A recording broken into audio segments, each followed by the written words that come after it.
Kemarin 2 minggu yang lalu sempat kita bahas tentang bagaimana cara simulasi teman-teman memilih saham. Nah sekarang, coba ada nggak yang kemarin nyoba udah untung? Saham apa yang kamu beli udah untung kalau beli 2 minggu lalu? Ada nggak?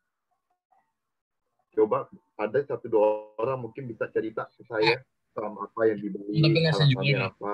Saya tahan. Saya untung berapa persen gitu, Pak. Saya lupa. Tapi udah untung, tapi nggak saya jual, Pak. Saya tetap tahan, Pak. Oh, tetap bertahan. Saham apa? Saham Kalbe, Pak. Kalbe. Kalbe. Oh, oke. Kalbe lagi ini ya, lagi kena. Jadi kalau Kalbe ini momentumnya pas kamu timingnya, karena memang kemarin dari Sinovac dan beberapa vaksin itu sudah mulai dari kementerian juga ada bilang di Januari udah mau mulai produksi ya, udah Sinovac juga dianggap bagus hasilnya sampai sekarang jadinya momentum itu.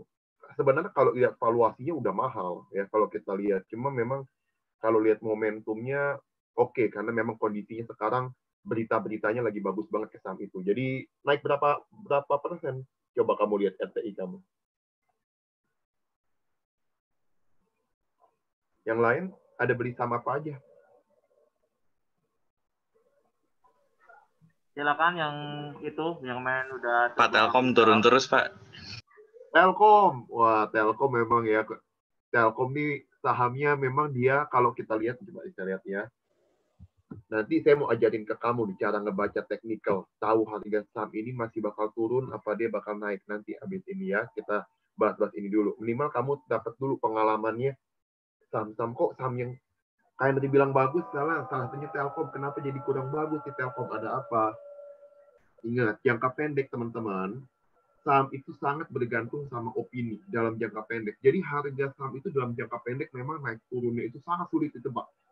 Ya, walaupun bahkan Koko yang udah 8 tahun di pasar, enggak bukan 8 tahun, udah 10 tahun di pasar modal. Kok kenal saham itu dari 2009. Udah 11 lah ya hampir ya.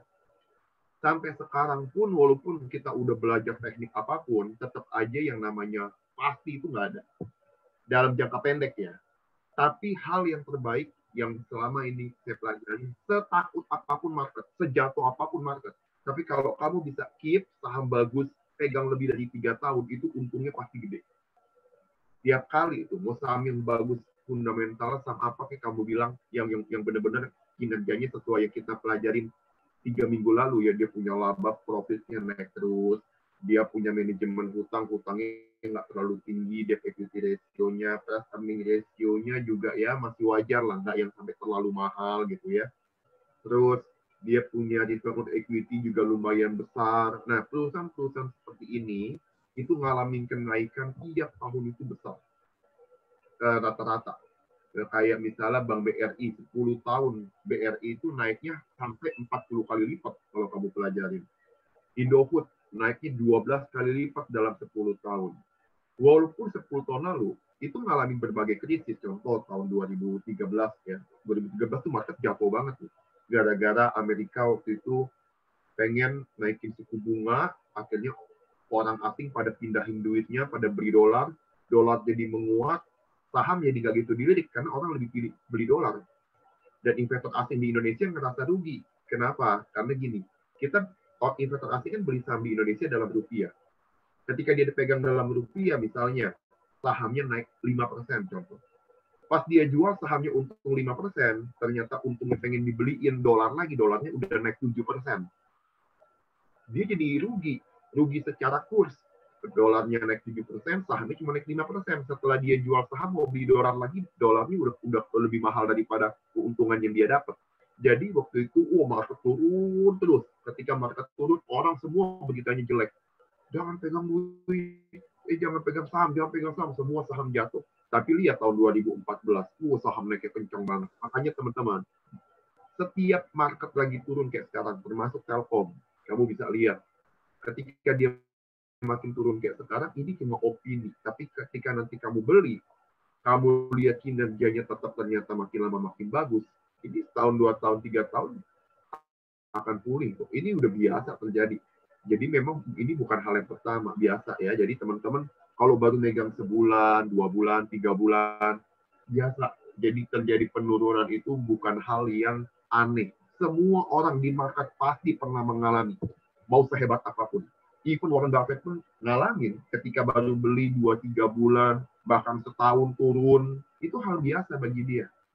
Jadi teman-teman itu jangan sampai membebani pikiran teman-teman nggak bisa tidur apa. Kamu harus nggak bisa tidur kalau kamu tidak analisa perusahaannya, kamu asal beli atau kamu beli perusahaan jelek. Nah itu baru kamu boleh dah nggak tidur dah tuh ketakutan. Tapi kalau kamu pegang saham BRI, BCA, BMI, Bank Mandiri, kamu megang saham Indofood, aduh itu mah udah tidur aja, nggak usah pusing. Namanya perusahaan ini tuh kalau Warren Buffett punya istilah namanya dia punya economic mode. Economic mode itu artinya perusahaan ini bahkan jika dipimpin anak SD pun kemungkinan bakal berhasil. Coba bayangin, kayak Indofood. Ini siapapun yang mimpin, udah enak. Nggak usah orangnya pinter banget deh. Orang juga semua tetap makan Indomie goreng. Nggak usah inovasi macam-macam, tetap makan mie goreng juga. Mau dipimpin siapapun juga. Kayak YouTube mau direkturnya sekarang ganti jadi kamu juga masih bakal berhasil kok saya yakin. Ya masalahnya orang semua paling banyak nonton lewat YouTube. Orang pada upload YouTuber semuanya paling banyak yang ngasih konten-konten menarik lewat YouTube. Akhirnya udah semua orang jadinya nggak bakal bisa beralih ke tempat lain. Penontonnya kecil, yang bikin video kreatornya kecil. Itu namanya economic mode. Ya, economic mode itu istilahnya saking bagusnya perusahaan bahkan dipimpin orang yang nggak kompeten pun bisa tetap bagus kinerjanya. Nah, kalau perusahaannya udah level kayak begitu, sebenarnya kamu udah tinggal tidur juga nggak usah pusing. Nah, gitu. Jadi teman-teman, justru paling bagus adalah ketika orang ketakutan, di situ kamu masuk. Ya, karena kalau nggak orang lagi ketakutan kayak tahun ini, nggak bakalan kamu dapat harga BNI di 4.000. Coba kamu lihat 2018 market begitu takut kan waktu Amerika perang dagang sama Cina, dolar semua menguat, orang pada khawatir suku bunga Amerika naik lagi kayak tahun 2013, market jatuh kok tahun 2018. Itu BNI aja dari 10.000 turunnya cuma sampai 7.000. Sekarang kamu dikasih sampai 4.000 gara-gara pandemi. Kapan lagi kamu dikasih 4.000? Tahun 2018 nggak ada yang kebayang bakal dapat 4.000. Semua orang mikirnya, aduh bisa nyentuh 6.000 aja udah bersyukur banget. Tahun 2018 tuh, sekarang 2020 dikasih tuh 4.000. Nah makanya teman-teman, kamu kesempatan tahun ini tuh nggak datang sering-sering. Ini agak-agak jarang kesempatan kayak tahun ini. Jadi teman-teman silahkan masuk asal perusahaannya bagus gitu ya. Apalagi teman-teman boleh di-sharingkan ada kemarin beli saham apa, lihat berita apa mungkin. Nanti kita bahas sebenarnya yang kamu analisa itu cara pandangnya apakah Koko bisa kasih masukan nggak atau apa, kita bisa bahas. Kamu nanti buka aja bisnis.com, CNBC, nggak usah download websitenya dah. Kamu minimal follow IG-nya mereka. Kan tiap kali mereka tuh sering tuh update pakai foto-foto berita-berita terbaru yang lagi hit. Kamu bisa lihat di foto itu berita-berita yang highlight itu berita apa, dan banyak yang pengaruhnya ke saham itu banyak. Jadinya teman-teman coba deh di follow IG-nya ya, supaya teman-teman sambil ngelihat punya teman juga bisa sekilas ngelihat apa sih ada berita terbaru apa yang benar-benar lagi booming sekarang. Nah sekarang contoh booming ada berita mobil pajaknya mau dibikin 0%. Coba saya tanya ke kamu, menurut kamu pajak 0% itu bakal bikin penjualan mobil makin bagus? Apa justru dampaknya negatif? Coba kasih pendapat kamu. Ayo silakan berpendapat. Saya lihat beberapa muka nih ya, saya coba random dan saya tanya siapa gitu. Nanti di-unmute penanya. Coba saya tanya Olivia Gita dulu. Olivia Gita, tolong di-unmute. Menurut kamu kalau dibikin pajaknya jadi 0%, beritanya sekarang bagus apa enggak buat perusahaan-perusahaan otomotif? Kalau pajaknya 0%, Pak. Iya. Dampak positif apa tadi, Pak? Dampaknya positif apa negatif ke perusahaan-perusahaan otomotif? Positif, Pak. Positif. Iya kali, Benar, Pak. sebenarnya iya betul. Kalau kamu jangan dia malu-malu. Nggak apa-apa bilang aja, Pak, positif. Kenapa? Pajaknya soalnya 0% kan jadi harga jualnya jadi murah. Oh, bisa gitu ya. Harga jual jadi murah, orang yang beli bakal makin banyak. Nah, sekarang gini. Wacana ini udah keluar. Kemarin, saham-saham Astra, ya, itu Goodyear, naik tuh. Tiba-tiba kamu tahu nggak, berita ini kan belum pasti. Ini kan baru wacana, memang dari pemerintah lagi sedang mengkaji, tapi belum tahu apakah benar akan dilakukan apa enggak. Gara-gara berita ini muncul, kamu tahu para perusahaan otomotif pada teriak. Gara-gara penjualan mobil jadi sepi banget. Orang semua nungguin jadi nggak ya beritanya, jadi nggak ya pajak ini 0%. Karena semua orang nunggu. Akhirnya orang semua pada nggak gitu pengen beli mobil sekarang. Perusahaan mobil pada bilang, tolong dong Bu Sri Mulyani, ini benar jadi apa enggak? Kalau jadi bilang kapan. Kalau enggak, supaya jangan orang digantung harapan palsu atau harapan pasti nggak ada yang tahu ya kan, orang jadi bingung nih sekarang. Tapi sayang kalau beli mobil sekarang. Kalau beli mobil sekarang tiba-tiba nanti pajaknya 0%. Mobil yang bisa 200 juta bisa jadi 120, 130 juta kamu kalau mau tahu. Nah, jadinya sangat jatuh sekali. Makanya orang semuanya pada nahan nih beli mobil sekarang. Makanya teman-teman, dampaknya memang kalau jadi positif. Tapi kalau sekarang beritanya nggak pasti, negatif nih ke perusahaan otomotif. Makanya teman-teman sahamnya agak gonjang-ganjing juga sekarang. Nah gitu, jadi teman-teman mesti bisa ngebaca apa sih sebenarnya yang terjadi gitu ya. Kalau ada berita-berita apa, analisa dulu baik-baik. Nanti kalau mau diskusi sama Koko ya bisa, nanti kita ngobrol-ngobrol. Ada nggak yang baca berita apa, pengen nanya-nanya, kok kalau berita ini dampaknya gimana ke saham? Boleh, ayo kita bahas. Kemarin sempatnya ada yang beli saham terus lagi nyoba-nyoba lihat ada berita. Mungkin yang kemarin dijadiin itu ya Pak ya, dijadiin tugasan Pak. Ini saya coba share satu ya Pak ya, contoh satu punya anak yang mengerjakan. Teman-teman, eskul gini kan nggak tiap saat ada. Mumpung lagi kita punya kesempatan kayak gini, teman-teman, ini sih ada yang siapin. Ada apa nih? Ini Pak, jadi ini Jovian, ini saya katanya membeli Indofood. Nah dia juga bilang dengan harga 10.275 sebanyak 10 lot pada hari itu. Alasannya membeli saham ini adalah karena melihat pertambahan revenue yang cukup tinggi tiap kuartalnya. Terlepas dari itu, pada masa pandemi COVID-19 yang terjadi sekarang, ICBP merupakan salah satu saham di IDX LQ45 karena merupakan produk makanan, khusus makanan instan yang juga akan terus bertambah ataupun tetap demand-nya di waktu yang akan datang dan lebih lama lagi. Lalu dia bilang memiliki PBPR yang cukup tinggi dan PER yang tidak terlalu tinggi pula. Seperti itu Pak. Jadi dari Jovian Oliver, dia beli Indofood. Boleh coba si Oliver untuk sharing?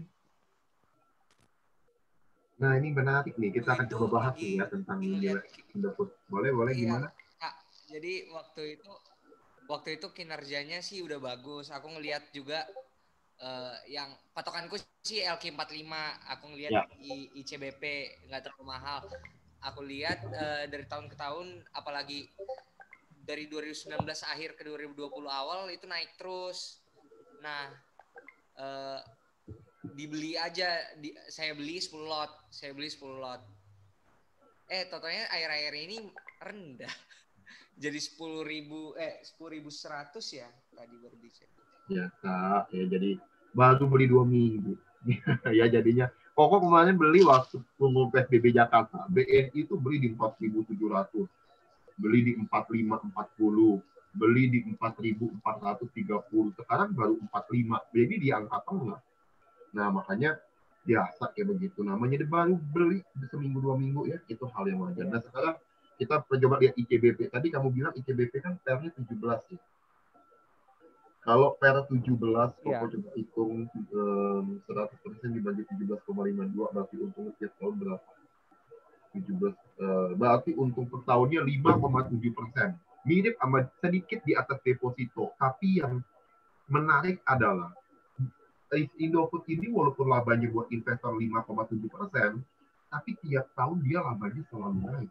Belum pernah laba Indofood, Koko lihat juga turun gitu ya. Turunnya bukan karena penjualannya. Jadi gini, pernah di tahun 2017 apa 2018 gitu ya. Jadi laba Indofood itu naik tinggi sekali. Ini Koko sambil RTI deh ya. Kalau Koko ngomong nanti takutnya dibilang datanya nggak kuat. Bentar ya, Koko coba lihat. Oke, ICBP labanya selalu naik. INDF berarti Indofood yang INDF itu induknya itu pernah labanya sekali turun. Jadi gini ceritain, teman-teman kalau kita pelajarin laporan keuangan ya, ada yang namanya laba bersih, ada yang namanya laba komprehensif. Kalau laba bersih itu dari penjualannya, pokoknya dia punya bisnis, dia bikin produk apa, kita jual untung. Nah itu namanya revenue ya, dari net profit laba bersih. Ada namanya laba komprehensif. Laba komprehensif itu laba bukan berasal dari produksi yang dijual. Dari apa labanya? Contoh, misalnya dia beli tanahnya waktu beli 1 M. 5 tahun lagi tanahnya kalau dijual 2 M nih misalnya. Kan terjadi kenaikan aset. Nilai asetnya tuh naik. Nah itu disebut, kenaikannya itu disebut laba komprehensif. Kedua, misalnya laba dari perubahan kurs. Ya, perubahan kurs berarti ketika dia pinjam uang dalam dolar misalnya 10.000 rupiah, 1 dolar 10.000. Sekarang kalau mau dibalikin, rupiah menguat jadi 9.000 misalnya. Jadi kita untung 1.000. Kita pinjam waktu itu 1 dolar nilainya 10.000 rupiah, pas kita mau balikin 1 dolar kita beli 9.000, kan kita untung 1.000. Nah itu namanya laba dari selisih kurs. Ada juga mungkin Indofood punya anak perusahaan, saham-saham anak perusahaannya untung, jadi bagi dividennya masuk ke induknya, masuk ke Indofood. Itu namanya laba komprehensif. Nah, jadi kalau dia laba komprehensifnya yang turun, itu nggak masalah. Jadi yang masalah adalah jika trennya laba bersih dia yang turun dari kegiatan operasional dia. Lihat dari mana kalau di RTI, lihat aja revenue-nya. Kan kalau kita buka di finansial, kemarin nih kita pelajari net income growth. Lihat di atasnya net income growth. Ada yang namanya revenue growth. Ya, jadi kalau kita buka revenue growth-nya, kita lihat. Coba saya bukain ya buat kamu ya, biar kamu bisa lihat. Sebentar. Saya masuk dulu ke export. Kalau ini dari laptop, saya mau buka dari handphone. Gitu.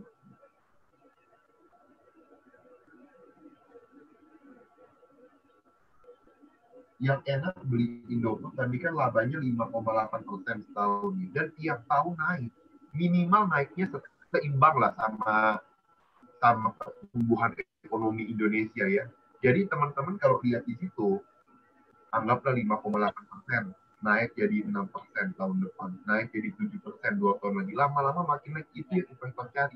Sekarang aja bunganya di atas deposito bank, apalagi nanti gitu. Dan ini ya, untuk resiko dia turun labanya hampir nggak ada kalau Indofood. Sangat bagus banget perusahaan ini. Karena semua orang rumah pasti ada Indomie. Mana ada rumah orang sekarang nggak ada produk Indofood.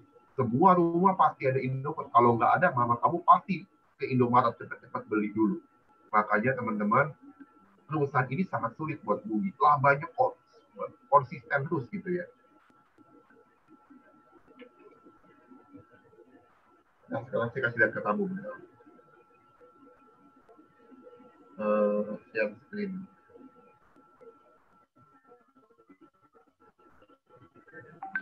Kalau kita lihat di ini ya, nih kan kalau kita pijat Indofood kan di finansial nih, kita klik kan yang kita kemarin pelajarin yang bawah nih, yang net income growth ya, yang net income growth nih, yang kedua. Coba kamu lihat yang revenue growth atasnya. Revenue growth-nya itu kan naik terus ya. Kalau revenue growth-nya naik terus kayak begini, berarti penjualan dia, bisnis dia itu tiap tahun naik.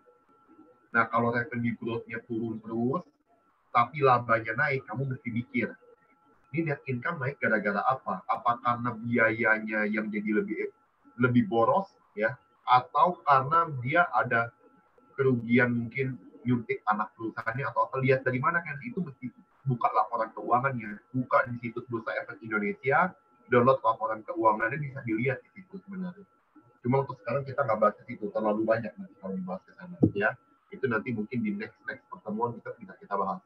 Nah sekarang teman-teman, jadi untuk Indofood ini kenapa orang berani beli dengan harga valuasi fairnya mahal, karena orang ngelihat perusahaan ini ke depannya resikonya sangat kecil untuk sampai dia itu, bahkan sekarang untungnya itu masih cukup besar 5,8% ya, dengan F 17 kali dan tiap tahun naik.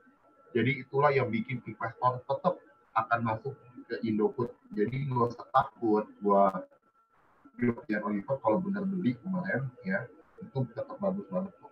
Nah, sekarang kita akan coba bahas tentang technical analysis. Kalau kamu sudah paham ini ya, paham yang tentang fundamental, udah sedikit banyak kamu udah cukup pelajari. Oke, sekarang kita akan coba bahas technical analysis. Ini untuk orang yang pengen ngebeli saham dalam jangka pendek ya. Nah, sekarang coba. Pak Michael, saya pengen nanya deh. Ini kita pertemuan keberapa, Pak Michael?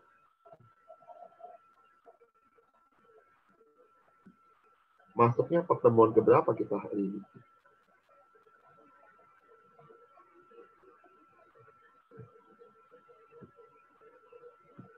Kalau nggak salah 6 atau 7 ya, Bapak sekali lagi telepon ya. Teman-teman, coba sambil lihat ini bentar ya. Saya bukain share ini.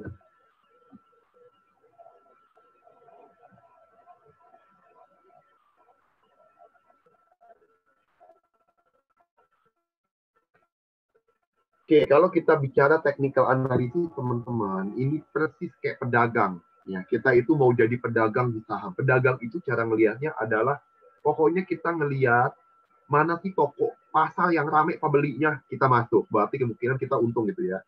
Mana sih pasar yang lagi barang apa yang lagi banyak dicari pembeli, nah kita beli itu barangnya. Dan sama kayak tadi Kimia Farma, Indo Farma. Makanya dibilang momentum, kenapa?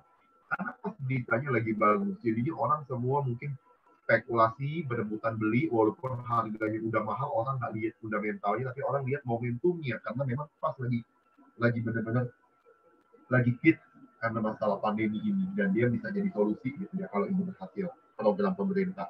Makanya teman-teman, kalau kayak begitu, kita kan mesti juga hati-hati. Fundamental jadi sulit nih untuk dilihat. Contoh, fundamental analisis yang tadi kita bahas, labanya tiap tahun naik, rasio PER-nya kecil, itu untuk ngebahas jangka panjang saham yang kita pegang bakal naik terus nggak? Nah, itu doang yang bisa dijawab kalau fundamental analisis. Dalam jangka pendek, fundamental nggak bisa apa-apa.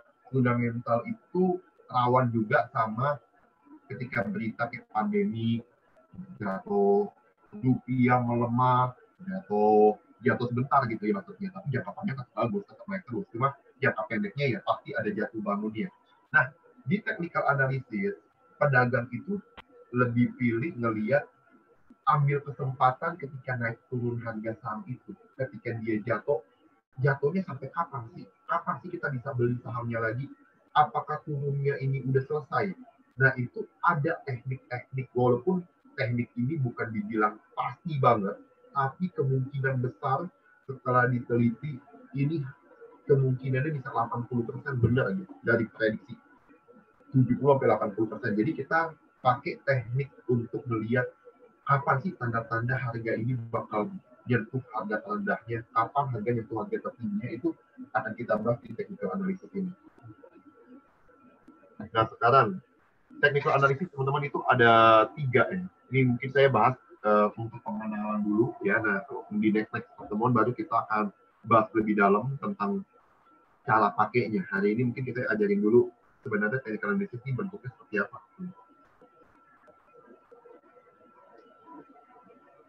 Teman-teman, ada 3 sebenarnya yang secara garis besar ya bentuk dari technical analysis. Yang pertama itu disebut dengan pattern dan trend line.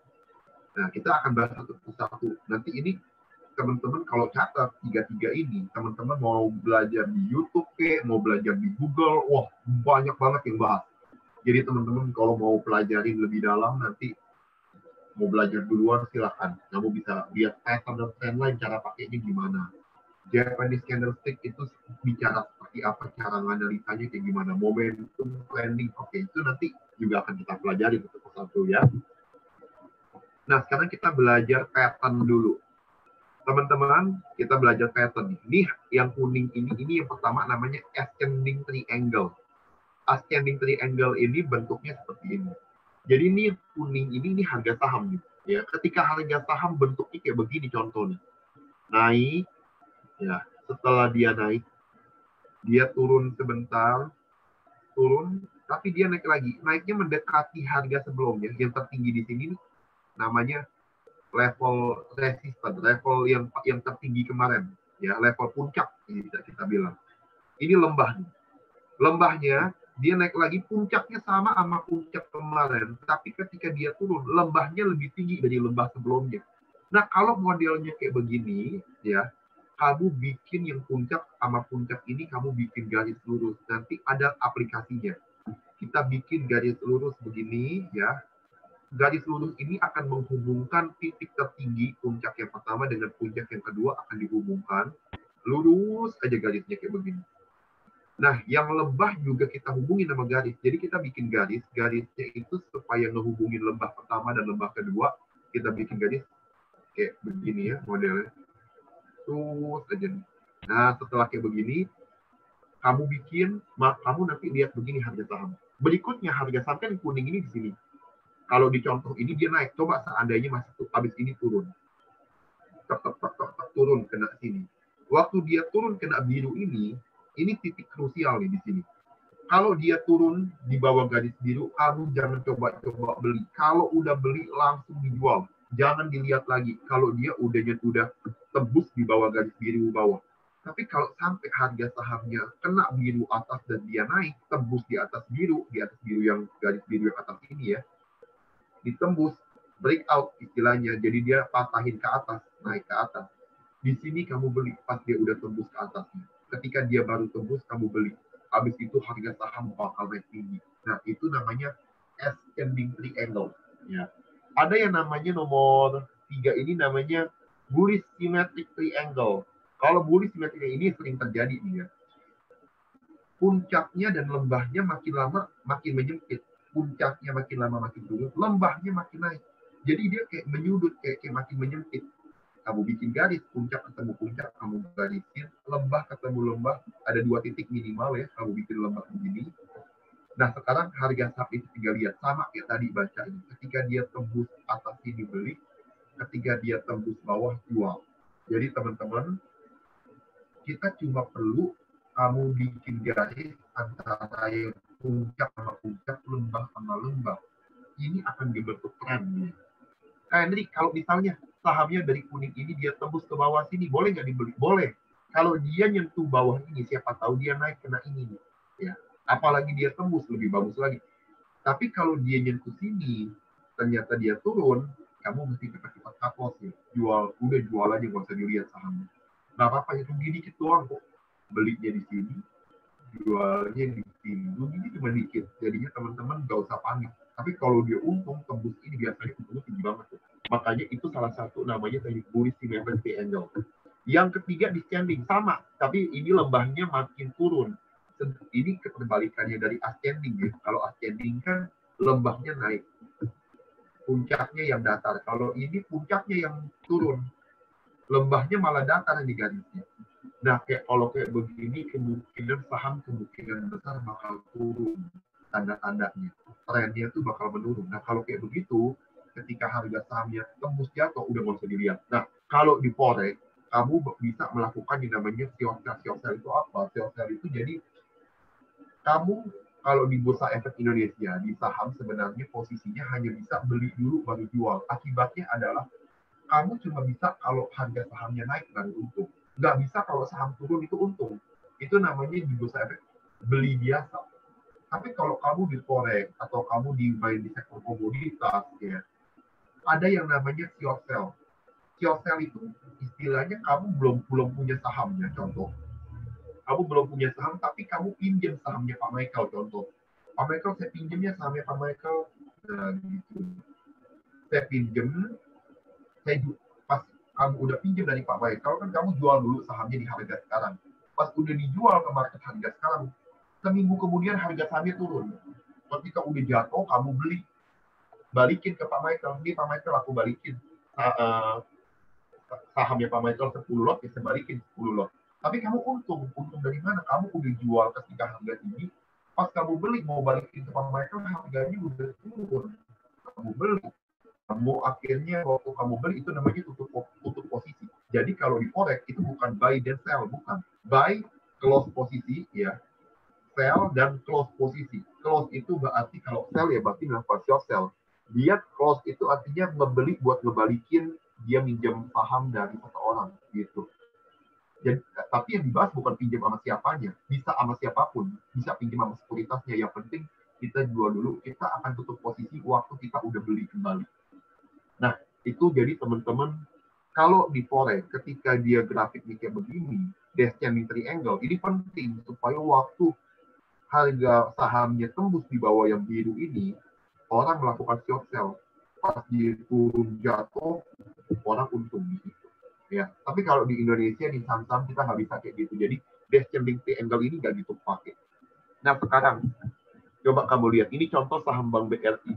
Ya, ini saya udah ambil contohnya saham Bank BRI tahun 2018. Sebenarnya 2020 juga banyak kejadiannya. Cuma ini saya ambil 2018 kemarin. Kamu lihat, ini ascending triangle. Ya, lihat. Puncaknya datar. Tuh. Ya, saya bikin garis. Garisnya menghubungkan puncak ketemu puncak. Lembah ketemu lembah, saya bikin garis biru kayak gini. Karena ini lembah ketemu lembahnya udah 2 minimal. Saya bikin garis. Waktu udah dibikin garis begini, kamu lihat harga saham ketika dia nyentuh sini, sebenarnya boleh kamu beli, siapa tahu dia nyentuh ini lagi, naik ke sini. Tapi ternyata enggak. Tembus di bawah garis biru. Jangan kamu lihat, pokoknya kalau udah dia tembus ke bawah, matahin ke bawah, langsung jual sahamnya. Habis itu lihat saham. Jatuh terus. Jadi kamu udah gak rugi gede. Pokoknya ketika kamu udah bikin garis, ikuti garis tren itu. Selama saham itu dalam tren garis ini, turun di sini beli, naik ke sini jual, turun lagi. Nah ini udah dikit nih, udah ruangnya udah terbatas. Ini udah hati-hati kalau dari sini jangan dilihat. Siapa kalau dia tembus naik kamu beli, kalau dia tembus turun di bawah garis biru ini jual. Udah hanya begitu peraturan ascending triangle. Jadi teman-teman nangkap ya sampai sini. Coba ada yang mau ditanya apa enggak? Paham nggak ya ascending triangle? Paham, Kak. Aman ya? Bentar, jadinya ini kalau di sini tadi bilangnya harus sudah mulai jualnya kalau harganya yang mana sekarang tadi? Jual tuh kalau harga saham ini tembus di bawah garis yang biru yang bawah ini loh. Sama kalau dia udah nyentuh nih garis, misalnya kita mau ikutin tren. Kalau mau ikutin tren, kan ini tren itu ngebentuk garis ini kan dia ngebentuk kayak wilayah ini di sini doang di dalam segitiga ini ya. Ini segitiga ini di dalamnya. Selama dia masih dalam segitiga, tiap dia nyentuh batas segitiga bawah ini kamu beli. Nyentuh batas segitiga atas ini kamu jual. Nah, tapi kalau dia sampai keluar dari segitiga, tinggal lihat. Kalau dia tembusnya ke atas, kamu boleh tetap hold sahamnya atau kamu beli lagi, nggak apa-apa kalau belum punya sahamnya ya. Tapi kalau dia keluar dari segitiga bawah, ini batas bawahnya dia tembus kayak gini, top ke bawah, di sini kamu jual. Udah, nggak usah dilihat lagi sahamnya. Itu kemungkinan ini jatuh. Gambarin segitiga. Bentar, ini kalau gambarin segitiganya yang kalau kayak diagonal ke bawah, yang agak kayak ke bawah itu yang barusan bilang kalau tembus itu, emang itu kayak dari yang paling rendahnya itu semuanya kayak dilurusin gitu, kayak diambil garis penggaris gitu. Betul, kayak gini nih ya. Kasih yang real deh, jangan yang udah screenshotan. Kasih yang kejadian sekarang aja. Iya, kok kasih lihat prosesnya.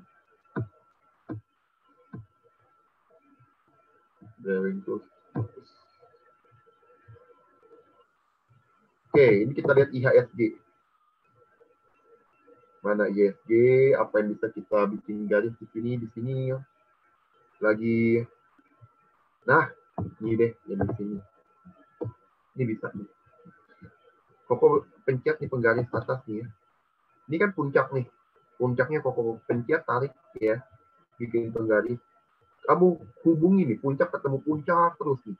Ya, kayak gini.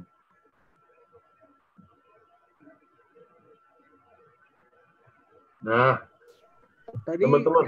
Jadinya satu itu kayak puncak ketemu puncak, yang paling bawah ketemu paling bawah, udah itu lurus yang puncak paling tinggi aja kan. Gitu. Ya. Tapi kalau ini enggak, ini bukan segitiga. Ini Koko ngajarin kamu cara ngelihat ini dulu, bikin garisnya dulu. Jadi kalau dia puncak ketemu puncak gini, bisa kamu garisin nih kayak begini. Tuh bikin penggaris ya. Pokoknya dia puncak kehubung nih. Udah 3 kali bahkan. Ini bahkan di yang keempat. Nah ini bacanya IHSG ini dalam tren turun. Kalau dia dalam, ini kan garisnya turun nih, makin lama sama makin turun. Kapan kok kita boleh beli? Ketika nanti IHSG-nya, ya, ketika nanti IHSG-nya itu dari yang merah ini tembus ke atas garis biru, baru IHSG matahin tren turun. Dia siap-siap bakal naik. Jadi teman-teman, selama IHSG masih di bawah penggaris ini, kita masih bilang saham itu masih dalam tren turun sekarang. Makanya kalau sekarang ini kamu lihat volumenya orang yang beli itu nggak begitu ramai, nggak seramai waktu ketika ada di sini, waktu tren lagi naik. Orang semua nunggu harga saham itu tembus ke atas. Jadi ini dalam tren penurunan sekarang, gitu ya. Karena sekarang tuh IHSG hari ini turun apa naik? Kita lihat coba. Kalau dia turun berarti masih dalam tren penurunan. Hari ini IHSG ada di 4951. Berarti di banyak banget yang baru masuk, ada telat sekali ini ya. 4951 di sini. Nah, berarti masih di bawah penggaris. Masih belum bisa dibilang aman. Ya, jadi kamu bikin penggaris gitu. Nah, kalau mau bentuk segitiga, harus yang bawahnya itu minimal agak datar. Kalau ini kan nggak datar. Coba kita cari yang datar ya. Composite ada nggak yang datar?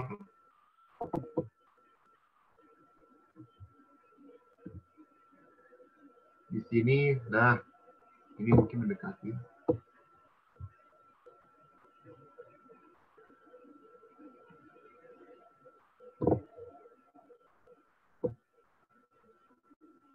Gini ya.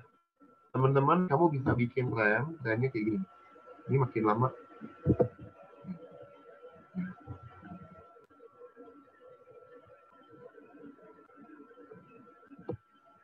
Oh, ini tapi bentuknya tren. Ini nggak segitiga sih. Trennya tapi dia lembah ketemu lembah. Nah, coba teman-teman lihat. Ini Koko bikin garis nih. Puncaknya minimal 2 udah kesentuh, dilurusin ya. Terus lembahnya juga masih dalam tren begini nih. Ya, masih dia kayak di dalam tren semua harga saham. Jadi kapan belinya kalian? Ini belinya adalah kalau harga saham pokoknya nyentuh garis bawah ini kamu beli. Kapan jualnya? Kalau dia udah mendekati garis yang atas ini. Gitu. Jadi puncak kita ketemuin sama puncak ya. Lembah kita hubungin sama lembah. Jadi kamu tinggal beli ketika dia ada di atas garis yang tapi garis bawah, jual waktu dia ada di bawah penggaris yang atas. Begitu. Nah, tapi ini bentuknya bukan segitiga. Ini bentuknya lurus aja, tapi makin lama trennya agak makin turun. Tapi cara konsepnya semua sama. Cara bikinnya gitu. Kalau yang mau segitiga, mungkin kita mesti cari saham. Di composite nggak ada.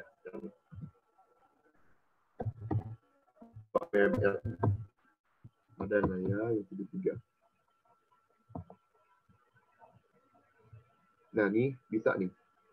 Nih ya, lembah ketemu lembah nih. Koko bikin begini ya. Puncaknya ketemu puncak kayak begini.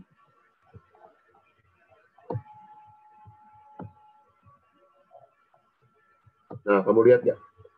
Nih harga sahamnya udah 3 kali 1, 2, 3. Nih ya, 3 kali nih nyentuh atas. Turun. Lalu dia naik.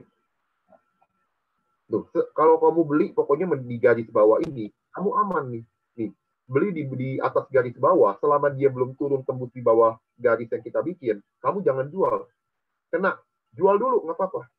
Tembus lagi, beli. Kena, di sini atas. Ternyata tembus. Kalau dia tembus, lihat, abis itu naiknya kencang kok. Jadi, kalau dia udah tembus, udah hold aja. Biasanya saham itu berarti bakal naik tinggi. Nah, gitu teman-teman ya. Tapi kalau seandainya dia tembus atas, ternyata dia turun lagi ke sini, ke bawah, apa yang terjadi? Udah, kalau dia sampai turun kena ini, ya kena garis lagi dan dia turun, berarti kamu jangan kamu simpan, udah jual aja. Kan belinya di sini nih. Ketika dia baru tembus, dia turun di sini jual, ruginya dikit doang kok. Kecil ruginya gitu ya. Tapi kalau saham Bank Mandiri kamu mau simpan lama sih juga nggak apa-apa. Tapi kalau orang trader yang biasanya hidupnya jangka pendek, biasanya kalau udah di itu dia pokoknya rugi dikit nggak apa-apa, tapi untungnya mesti gede gitu. Lihat sekali untung, naik terus. Di sini untungnya gede. Tapi coba kalau beli di sini ternyata dia turun. Di sini baru jual. Karena dia tembus di bawah garis biru. Di sini jual. Kan ruginya dikit. Jadi secara overall bakal lebih banyak untungnya ke kamu. Begitu teman-teman ya. Cara ngelihat bikin garis. Dan di sini ada yang mau ditanya dulu. Hari ini kita belajar sampai yang triangle ini dulu. Nanti kita baru bahas yang berikutnya. Kita bikin sesi tanya jawab aja sekarang. Ada yang mau ditanya lagi nggak? Silakan yang ingin bertanya. Karena mungkin saya sendiri aja rada bingung ini. Ngelihatnya makanya pasti Aplikasi ini aku kasih ke teman-teman, silakan download, nanti kita pelajarin cara pakainya ya. Teman-teman downloadnya di sini. Saya ajarin deh next time deh baru kita bahas lebih detail ya. Kamu download dulu aplikasinya sekarang. Kamu buka situs namanya ChartNexus nih ya. Download aplikasinya namanya ChartNexus ya. Kalau kamu udah pencet chartnexus.com kayak begini chartnexus.com ya. Kamu pencet nih yang ada gambar buku. Ya. Kita pencet gambar bukunya. Nanti kalau mau itunya panduannya WA aja ke saya. Nanti saya kasih video tutorialnya. Ini ChartNexus ya, ini free download nih. Kamu pencet. Oke, kita tunggu. Pak Michael tadi pusing nggak Pak? Lihat yang technical analysis. saya sih jujur aja rada pusing, Pak. Ada pusing ya? Cuma bikin garis, bikin lembah, hubungin aja lembahnya. Puncaknya kita hubungin. Nggak apa-apa Pak, nanti ada yang gampang. Itu salah satu technical analysis itu banyak Pak. Indikatornya, bukan cuma tadi itu baru sebagian kecil.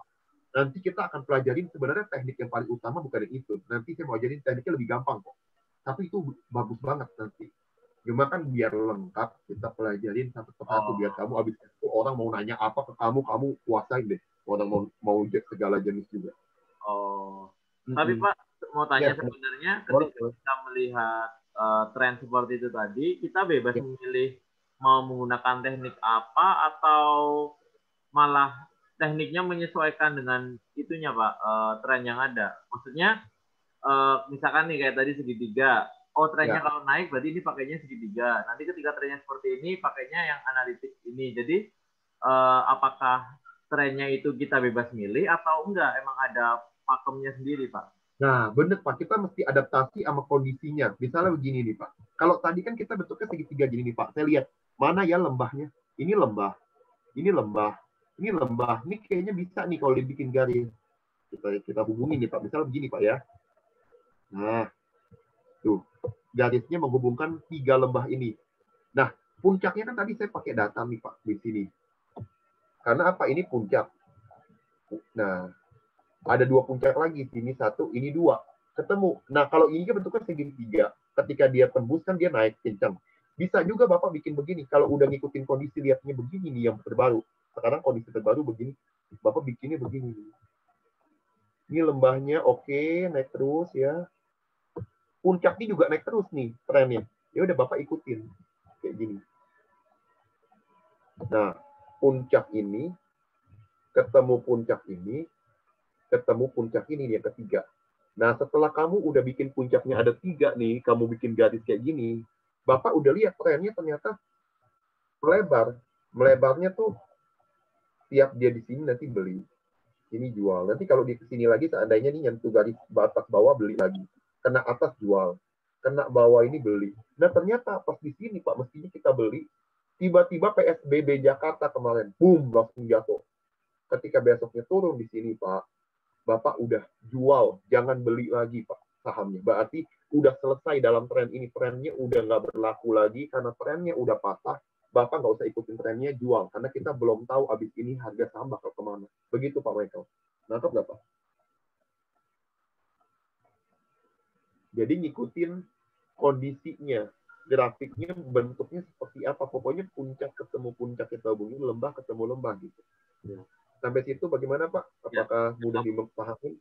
Tangkap Pak. Nah, semisal kalau misalkan, kan itu kan tren dari tanggal 15 Juni itu ya Pak ya. Nah, kalau kita mau melihat yang dari, itu Pak, misalkan dari tanggal 21 September sampai 5 Oktober itu gimana Pak? Misalkan mau kan, itu kan trennya ke bawah kan berarti Pak, itu sudah dianalisis belum itu? Nah, kalau yang terbaru sekarang betul, Pak. Kalau terbaru sekarang, karena tren tadi ini udah patah nih, Pak.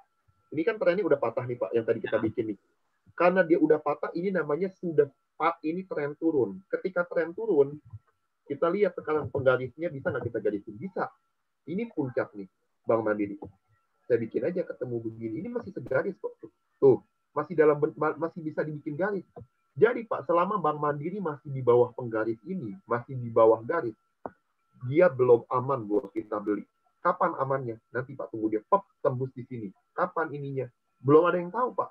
Saya pun nggak tahu kapan dia bakal tembus penggaris. Tapi kalau kita udah kelihatan besok ternyata dia tembus di atas penggaris, harga berapa nih? Kalau di atas penggaris 5234 tuh. Lihat di sebelah kanannya tuh yang ada pink 5234. Kalau sahamnya Bank Mandiri sampai di atas 5234, berarti Bapak sudah bisa beli sahamnya karena dia udah tembus penggaris.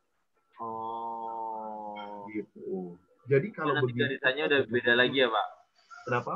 Penggarisnya nanti udah beda lagi ya kalau misalkan udah tembus udah. Ya, kalau nanti penggaris tapi perlu lihat dulu abis itu bakal kemana. Tapi minimal sudah area turunnya udah selesai, Pak. Jadi sudah lebih aman Bapak masuk.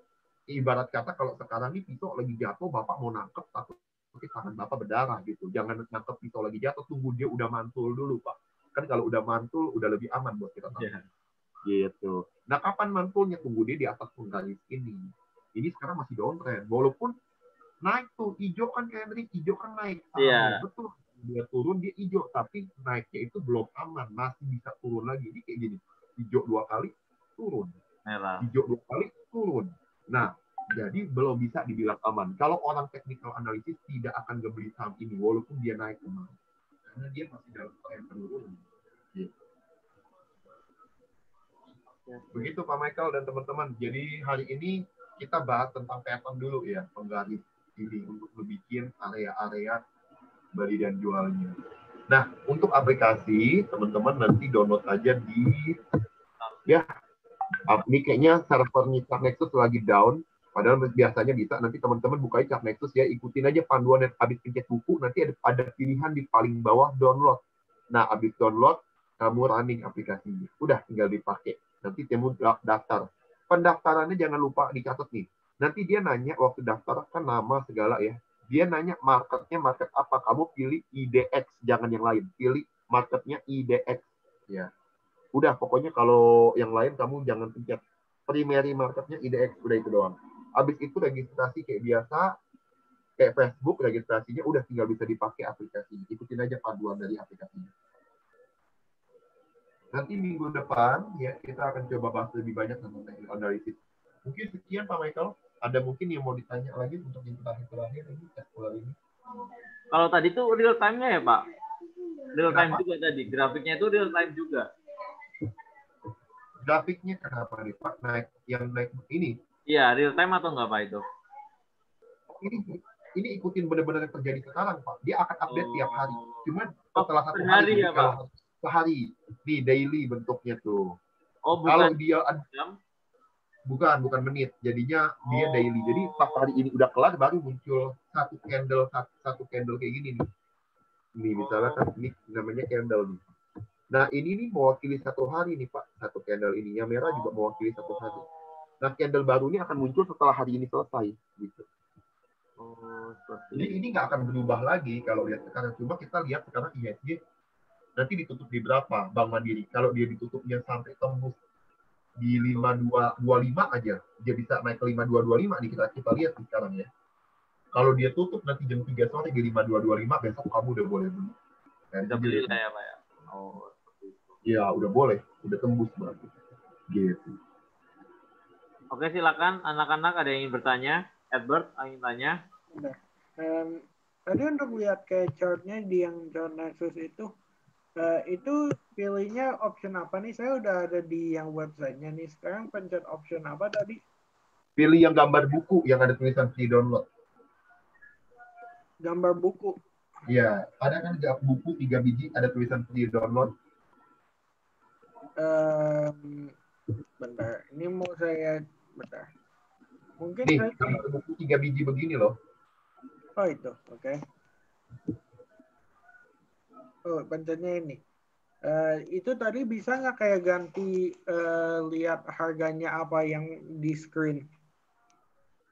Ganti hari ya. Maksudnya Ganti barang yang dilihatnya apa, kayak ganti dari misalkan kayak emas jadi kayak emang saham atau ganti jadi apa Oh, gitu. ini kalau ini nanti saham doang. Ada sih emas segala, tapi mesti bayar kalau mau lebih dari satu. Kalau yang mau ini kan free. Kalau yang free ya saham-saham di Indonesia aja satu untuk Indonesia. Tapi semua Dan oke dan. Nah, tapi kalau mau lebih dari satu, makanya nanti ada pilihannya mau market Amerika, Eropa, atau mana, Jerman, Inggris.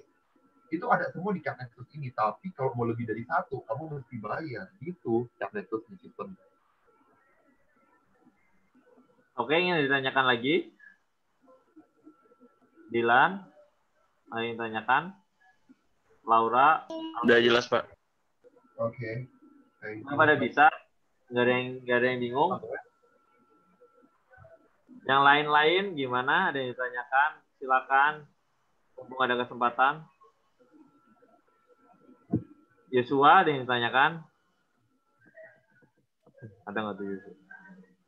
Ada yang ditanya, Yos? Enggak, Pak. Enggak. Yang lainnya? Oliver? Nggak ada. Oke, kalau nggak ada, berarti nanti tugas kalian download ya, biar besok bisa belajar bersama. Jangan lupa downloadnya Sharp Nexus. Kemudian ini tadi saya lihat di Google Classroom yang mengumpulkan masih sedikit untuk tugasnya. Untuk yang belum mengumpulkan tugasnya, harap dikumpulkan secepatnya karena akan berpengaruh untuk nilai ekspor. Jadi di sini baru berapa? 16 orang apa ya baru ya dari yang semuanya yang membuat. Jadi yang belum membuat, saya tunggu hari ini deh. Karena cuman itu aja kok, cuman buy saham. Kemudian alasannya membelinya apa? Seperti itu ya. Jadi saya tunggu hari ini kalian membeli saham, kemudian dimasukkan tugasnya ke GC seperti biasa. Wait, you said apa? Tunggu beli saham and then ngapain? Kayak bikin PPT apa? Oh ya, jadi Edward kemarin nggak masuk ya. Jadi kita kemarin download aplikasi namanya RTI Bisnis apa ya itu ya. Kemudian kita RT apa, sorry? nanti saya kasih tahu Edward, nanti saya jawab ya jadi WhatsApp. Oke, jadi nggak ada yang ingin bertanya lagi. Kalau nggak ada yang tanya lagi, akan ditutup dengan doa. Ada yang ingin tanya? Yang belum absen, silakan nanti absen. Saya tutup absen jam 3 sore. Oke, nggak ada. Baik, Pak Hendri, saya ucapkan terima kasih atas waktu dan kesempatan yang diberikan. Kita ketemu lagi besok Senin. Mari kita tutup kegiatan ekspor saham ini dengan berdoa. Mari. Ya Tuhan, selamat sore. Kami ucapkan syukur dan terima kasih ya Tuhan, karena kami telah dapat menyelesaikan kegiatan ekspor saham pada sore hari ini. Banyak ilmu baru yang kami dapatkan ya Tuhan. Berkatilah agar ilmu ini dapat berguna bagi kami sekarang dan kelak. Terima kasih juga untuk Pak Hendri yang telah memberikan ilmunya kepada kami. Berkatilah agar Pak Hendri senantiasa selalu kau beri kesehatan juga. Ya Tuhan, sekali lagi kami ingin menjalani segala aktivitas kami. Berkatilah agar kami dapat menjalankan aktivitas kami hingga nanti malam dengan keadaan baik tanpa kurang satu apapun. Di dalam nama Tuhan kami Yesus, kami berdoa dan mengucap syukur. Amin. Baik, selamat sore. Terima kasih Pak Hendri. Sampai ketemu di hari ini. Terima kasih. Thank you. Terima kasih.